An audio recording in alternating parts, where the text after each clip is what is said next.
ഈ ഒരു കാര്യം നിങ്ങളിൽ എത്ര പേര് ശ്രദ്ധിച്ചിട്ടുണ്ട് എന്ന് എനിക്കറിയില്ല. CSK ഫാൻസും മുംബൈ ഫാൻസും ഇവർ ബിഗ്ഗസ്റ്റ് ഫാൻസാണ്, റൈവൽറി ടീമാണ്. IPLിലെ ഏറ്റവും ബെസ്റ്റ് ടീമാണ്, ഒരു തർക്കവുമില്ല. ഇവരെ IPL എന്ന് പറയുമ്പോൾ തന്നെ CSK മുംബൈ അവരാണ് IPLനെ വളർത്തിയതും IPLനെ നെടുന്തൂണും, അതെല്ലാവരും സമ്മതിക്കും. പക്ഷെ ഇവന്മാരുടെ പ്രത്യേകം എന്താ പറയുക, ഇവന്മാർ പരസ്പരം ഭയങ്കര ശത്രുക്കളാണ്. CSK തോറ്റാൽ മുംബൈ കളിയാക്കും, മുംബൈ തോറ്റാൽ CSK കളിയാക്കും, അതിലൊക്കെ മുമ്പിൽ നിൽക്കും. പക്ഷെ ഇവർ ഭയങ്കരമായിട്ട് അങ്ങോട്ടും ഇങ്ങോട്ടും റെസ്പെക്റ്റ് ചെയ്യും.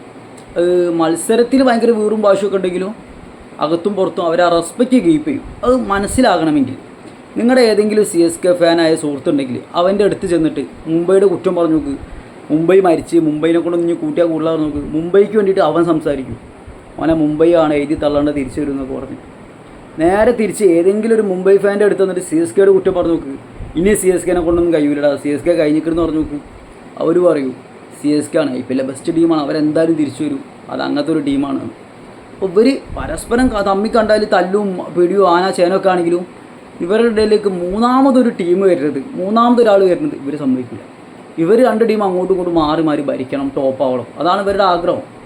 അപ്പോൾ നമ്മൾ പുറത്തുനിന്ന് ഇപ്പോൾ ഒരു പഞ്ചാബിൻ്റെ ആളവസ്ഥ ഏതെങ്കിലും ടീമിൻ്റെ ആൾ വന്നിട്ട് അങ്ങോട്ട് പറഞ്ഞാൽ നിങ്ങൾക്ക് മനസ്സിലാവും ഇവർ റൈവലറിയൊക്കെയാണ് ഇവർ അങ്ങോട്ടും ഇങ്ങോട്ടും എത്രത്തോളം റെസ്പെക്റ്റ് ചെയ്യുന്നുണ്ടെന്നുള്ളത്. അത് ഈ ടീമിൻ്റെ ഏറ്റവും, ഈ ഫാൻസിൻ്റെ ഏറ്റവും ബെസ്റ്റ് സംഭവം.